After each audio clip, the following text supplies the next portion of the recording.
Kemudian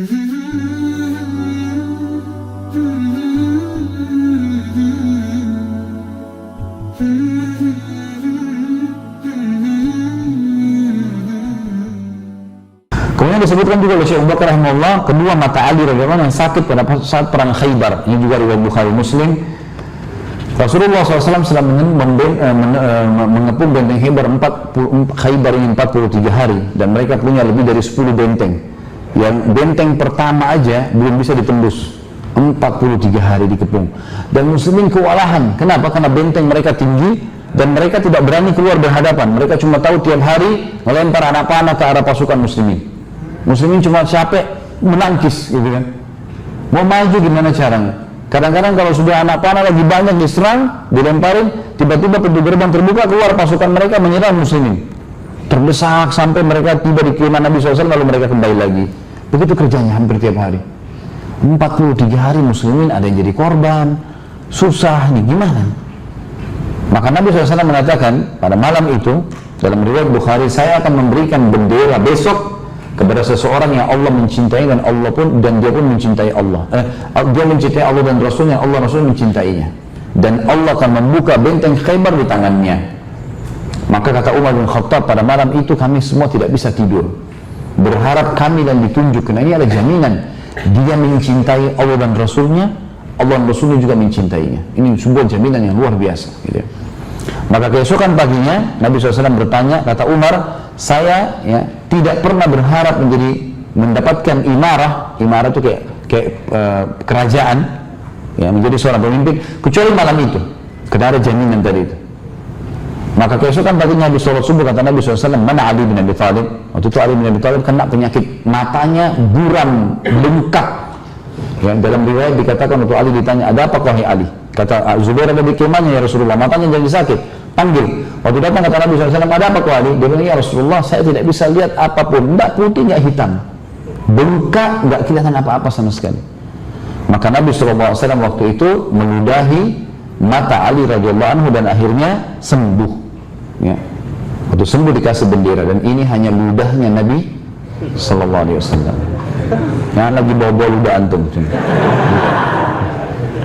Ini mukjizat, kita sedang bicara mukjizat Nabi SAW, gitu kan. Salah gunakan ini bisa jadi masalah. Terbukti di zaman Nabi SAW, waktu itu di akhir hidupnya Nabi SAW ada satu orang namanya Musailamah al-Kadzdzab. Musailamah al-Kadzdzab ini orang yang mengaku Nabi, namanya Musailamah, diberikan julukan al-Kadzdzab, artinya pendusta. Dia pengikutnya banyak, 100.000 orang, mengaku dia sebagai Nabi, bukan karena tahu ini Nabi, hanya karena kepala suku diakui. Musailamah sebelumnya pernah bertemu dengan Nabi SAW lalu berkata, hai Muhammad, di belakang ini ada 100.000 orang, banyak orang ini, laki-laki, perempuan, segala macam, banyak jumlahnya suku saya ini.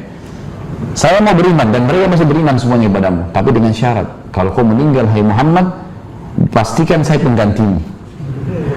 Mau jadi Nabi juga. Ada ulama hadis mengatakan dia minta supaya jadi khalifah, gitu kan. Kata Nabi SAW, itu bukan di tanganku, tangannya Allah. Allah mau kasih siapapun itu terserah.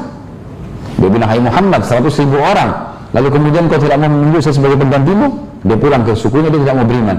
Lalu dia obatkan diri, saya juga Nabi. Orang ikut, gitu kan. Dia kepala suku, dia punya banyak harta, kalau orang mengakui dikasih harta sama dia.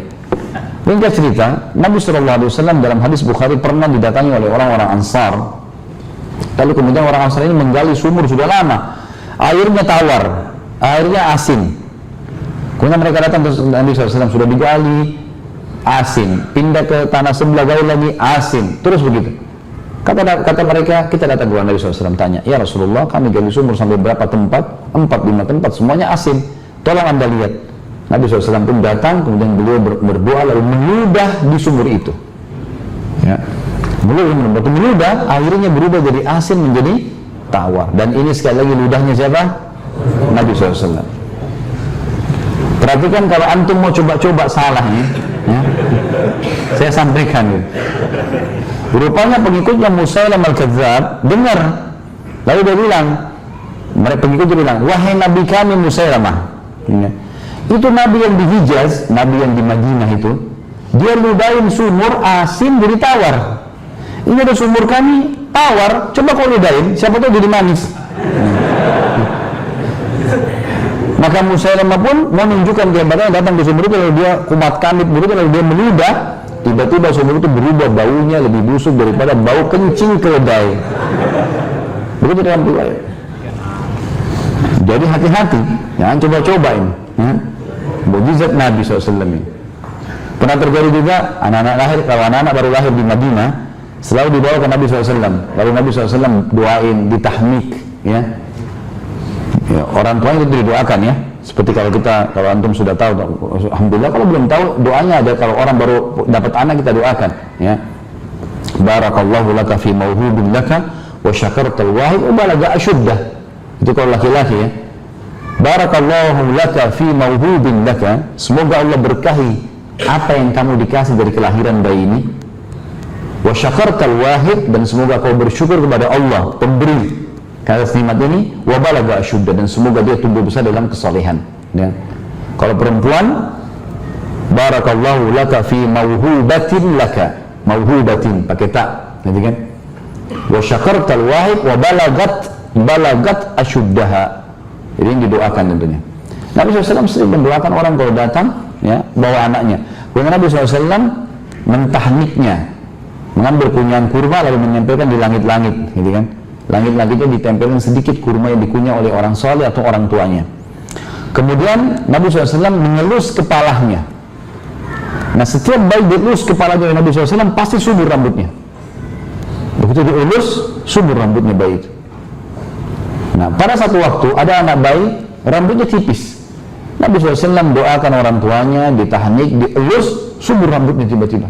Di saat itu, depan para sahabat dilihat rambutnya jadi tebal anak itu. Maka pengikut Musailamah dengar. Mereka bilang, hai Nabi kami Musailamah, itu Nabi yang di Hijaz, elus kepalanya anak bayi, tipis jadi tebal.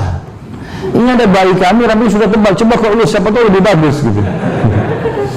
Maka ini sahih, waktu Musailamah datang mengelus rambut bayi itu, tiba-tiba rontok dan bayi itu gundul, tidak pernah tumbuh rambutnya sampai mati, dan keturunannya sudah gundul. Ini afwan, kalau yang gundul-gundul jangan tersinggung. Saya tidak bilang antum keturunannya orang itu, ya. Tapi itu terjadi.